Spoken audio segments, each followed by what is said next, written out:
இன்றைய மோட்ச பயணத்தில் நாம் பார்க்கவிருக்கும் சம்பவத்தின் தலைப்பு விளக்கம் கூறுபவர் வீட்டை அடைதல். அவ்வாறே நடந்து சென்ற கிறிஸ்தியான் விளக்கம் கூறுபவரின் மாளிகையை அடைந்து, ஐயா, நான் மோட்ச பயணம் செய்யும் ஓர் எளியவன். இங்கு வந்தால் எனது பயணத்திற்கு பயனுள்ள பல செய்திகள் கூறப்படும் என்று தயாளன் என்பவர் கூறினார். அதனால்தான் இங்கு வந்தேன் என்று கூறினார். அப்படியா, வா என்னுடன் என்று கூறி விளக்கம் கூறுபவர் கிறிஸ்தியானை உள்ளே அழைத்துச் சென்றார். அவருடைய வேலைக்காரன் ஒரு விளக்கை ஏந்தியவனாக அவர்கள் பின்னே சென்றான். ஒரு கதவை திறந்து உள்ளே நுழைந்தார் விளக்கம் கூறுபவர். அங்கே சுவரில் ஒரு உத்தமரின் படம் மாட்டப்பட்டிருந்தது. அவர் கையில் மிகவும் மேன்மையான சத்திய வார்த்தைகள் உள்ள ஒரு புத்தகம் இருந்தது. கிறிஸ்தியான் இவர் யார் என்று கேட்டான். நீர் நாடிச் செல்லும் நாட்டின் அதிபதி இவரையே உன் வழிகாட்டியாக ஏற்படுத்தியுள்ளார். அதனால்தான் அவர் படத்தை உனக்கு காட்டினேன். வழியில் யாராவது வந்து நான் தான் வழிகாட்டி என்று கூறினாலும் அவர்களை நம்பி வழிவிலகி போய்விடாதே. இவர் ஒருவர்தாம் நீ நித்தியத்திற்கு செல்ல வழியாக அதிகாரப்படுத்தப்பட்டிருக்கிறார் என்றார்.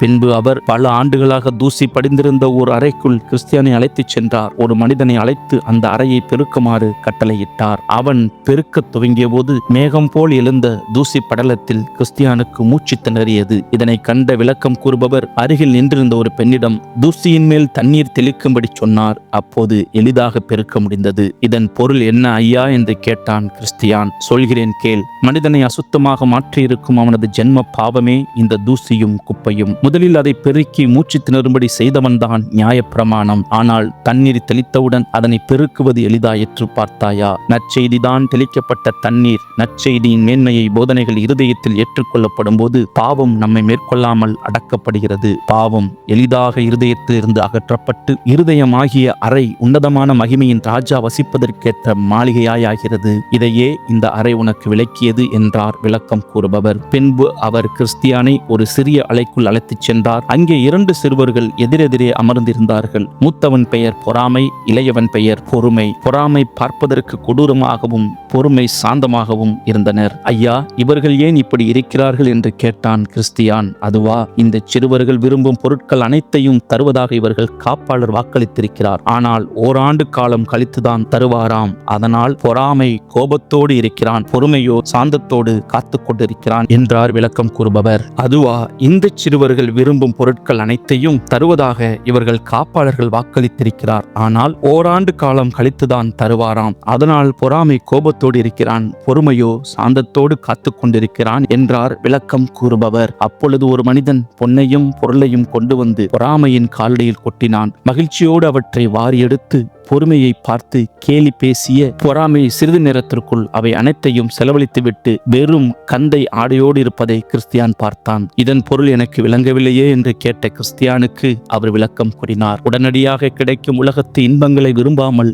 வருங்கால ஆசீர்வாதமான பரலோக வாழ்வு வரும் வரை அவற்றிற்காக பொறுமையோடு காத்திருக்கிறவர்களே ஞானமுள்ளவர்கள். இது கடினமான காரியம்தான். ஆனாலும் காணப்படுகிறவைகள் அநித்தியமானவைகள், காணப்படாதவைகளோ நித்தியமானவைகள் என்பதை எப்போதும் நினைவில் கொள்ள வேண்டும். விளக்கம் கூறுபவர் கிறிஸ்தியானின் கையை பிடித்து நெருப்பு பற்றி எரிந்து கொண்டிருந்த ஒரு சுவரின் அருகே அழைத்துச் சென்று காட்டினார். அங்கே ஒரு மனிதன் நெருப்பின் மீது நீரை ஊற்றிக் கொண்டிருந்தான். எனினும் நெருப்பு அணையாமல் மேலும் அதிகமாய் எரிந்து கொண்டிருந்தது. கிறிஸ்தியான் ஆச்சரியத்துடன், இது என்ன ஐயா என்று கேட்டான். இந்த நெருப்பு தான் நம் இருதயத்தில் செயல்படும் கிறிஸ்துவின் கிருபை. அதை அழிப்பதற்காக நீர் ஊற்றுபவன் தான் சாத்தான். அவன் நீர் ஊற்றிக் கொண்டிருந்தாலும் எப்படி நெருப்பு அணையாமல் இருக்கிறது என்று பார்த்தாயா? அதோ அந்த சுவரின் மறுபக்கத்தில் மறைவாக நின்று கொண்டு குடம் குடமாக எண்ணெய் ஊற்றிக் கொண்டிருக்கிறாரே, அவர்தான் கிறிஸ்து. அதனால் நெருப்பு அணையவில்லை.